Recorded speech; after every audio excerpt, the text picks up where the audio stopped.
Papalapit na nga po ang panibagong NBA season mga idol at this week nga ay magsisimula na ang training camp para sa ibang mga teams na maglalaro ng preseason sa ibang bansa. Kaya halina't pag-usapan natin ang training camp roster ng mga teams sa video na ito. Ang ibibida na muna natin ay ang Los Angeles Lakers at training camp roster po ito mga idol. So sigurado yan ay may mga mababanggit tayong players na hindi natin makikita sa opening day next month. Simulan natin sa mga regular contracts nila. In alphabetical order to mga idol at yung mga two-way contracts ay ihuhuli natin. DeAndre Ayton, Luka Doncic, Rui Hachimura, Jackson Hayes, Bronny James, LeBron James, Maxi Kleber, Dalton Knecht, Jake LaRavia, Austin Reeves, Marcus Smart, Ado Thiero, Jared Vanderbilt, at Gabe Vincent. That's a total of 14 players na may regular contract mga idol at pretty much sigurado naman natong mga to sa team come opening day ng season. Pero may mga two-way contracts pa nga sila tulad ni Christian Coloco, second year na niya bilang two-way contract player ng LA, at rookie Chris Mannon. Tatlong stats yan mga idol sa mga hindi po nakakaalam.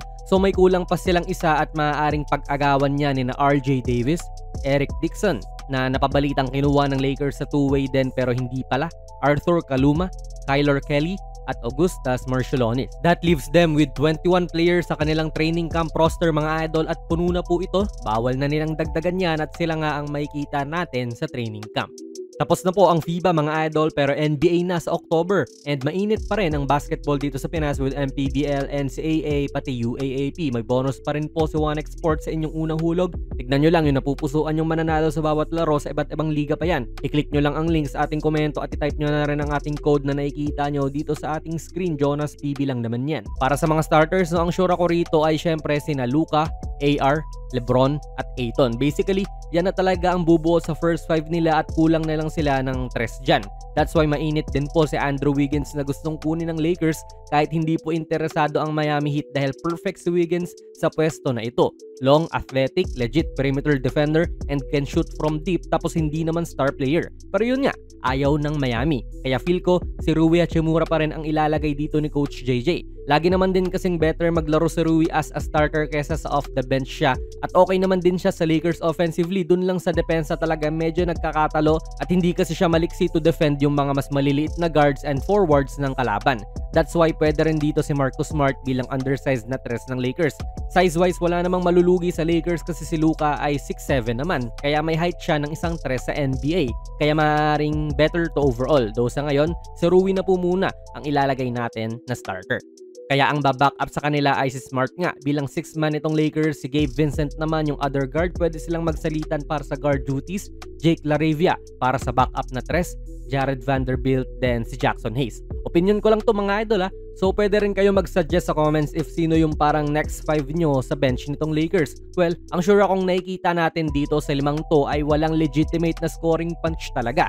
Hindi tulad ng New York Knicks, may Jordan Clarkson na sila, or yung Timberwolves, mayroon silang Naz Reid na alam mong every game ay maaaring maglapag ng 15 puntos. Itong mga to, hindi ako confident eh. Questionable ang outside shooting pa with LaRavia being the best shooter sa limang to last season at nag-average siya ng 42.3% mula sa labas. If madadala niya yan sa LA, for sure magiging mahalagang bala siya para dito sa Lakers. Pero kahit siya, feel ko hindi rin po safe yung role niya dahil may Ado Thiero pa sila at Dalton Knecht. Parehas mga mahahabang wing players to na maaaring magkaroon din ng role sa Lakers if mabigyan ng tsansa. Si Dalton syempre dahil sa shooting niya, then si Thiero naman dahil sa potential niya bilang isang top perimeter defender. Pero rookie pa lang kasi to, so syempre mas pipiliin na lang yung mga veterans.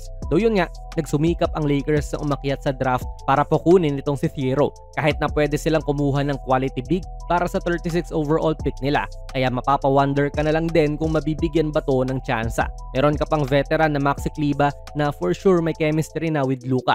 Galing injury lang kasi tong si Maxi kaya hindi nagamit last season at 1 game lang siyang naglaro. Pero goods ang maibibigay din niya sa team dahil isa siyang stretch big man, kaya rin mag-defend ng mga tres paminsan. Ito mga idol, sa nakikita ko kung si Jared Vanderbilt ay bigla ang magkaroon ng consistent na shooting mula sa labas, like maging 3 and D siya bigla, feel ko magiging isa siya sa mga pinakasulit na kontrata sa Lakers. Ngayon kasi puro depensa lang siya at walang opensa eh. Actually humina nga yung depensa niya last season. If makakapag-step up siya at magbigay ng mga 7 to 10 points off the bench, together with defending yung best player ng kalaban, feel ko magiging top 5 team sa West itong Lakers panigurado. Meron na kasi siyang size and length talaga. Offense na lang ang kulang para maging epektibong player. Kaso in the last 2 seasons niya sa NBA ay 65 games lang po ang nilaro niya dahil sa foot injury niya. Kaya hopefully, healthy na siya. Dapat rin po i-take note ng Lakers tong nalalabing two-way slot sa kanilang team. Dapat puno na yan eh, dahil si Dixon nga yung isa dun. Kaso dahil sa injury niya ay hindi na ata in-offer ng Lakers sa kanya yon at hindi rin naman siya nakapaglaro ng Summer League. Kaya up for grabs na rin ata yan kahit na feel ko eventually si Dixon pa rin ang makakuha ng slot kasi mahusay na player talaga to. Scoring forward to mga idol, 6'8 ang height at may katawan na kagad na kayang makipagbungguan sa ilalim kahit na rookie pa lang siya. Alam mo na kagad ang makukuha mo mula rito kay Dixon at pwede siyang maging parang mahinang Julius Randle ng Lakers if mabigyan ng tsansa. Medyo naninipisan ako sa frontline nitong Lakers mga idol kaya dapat talaga ay si Ayton ay mag-step up at maging at least 15 and 10 guy para sa kanila. Feel ko achievable goal yon para sa kanya. If maging 20 points and 10 rebounds guy pa siya, aba, still na yan para sa Lakers. And dapat maging solido rin siya na rim protector. Alam naman kasi natin ng may expect mula kay Luka, alam na natin yung may expect mula kay LeBron. So nakasalalay din talaga sa ibang role players yung kay hinat na ng magiging season nitong Lakers. May mga questions pa talaga. May kakulangan sa bench scoring, unproven na frontline besides kay LeBron, then yung defense din ay hindi mo sigurado. And sinasabi ko to bilang isang lifelong na Lakers fan baka sabihin nyo bias ako eh. Pero ganyan ko nga nakikita ang roster ng Lakers ngayon or at least itong training camp roster nila. Solid ang composition naman, pero hirap pa rin yan tapatan ng Denver or OKC sa West para sa akin. Kaya sa mga idol nating Laker fans dyan, ano masasabi nyo? Maganda ba ang lineup ng Lakers ngayon para sa inyo o hindi? Ilagay nyo lang po ang inyong mga komento sa ating comment section. Kung nagustuhan nyo po ang ating video ay pakipindot na lang idol ng like button, mag-subscribe ka na rin sa ating channel. And ako nga pala si Jonas PB and as always, hanggang sa muli.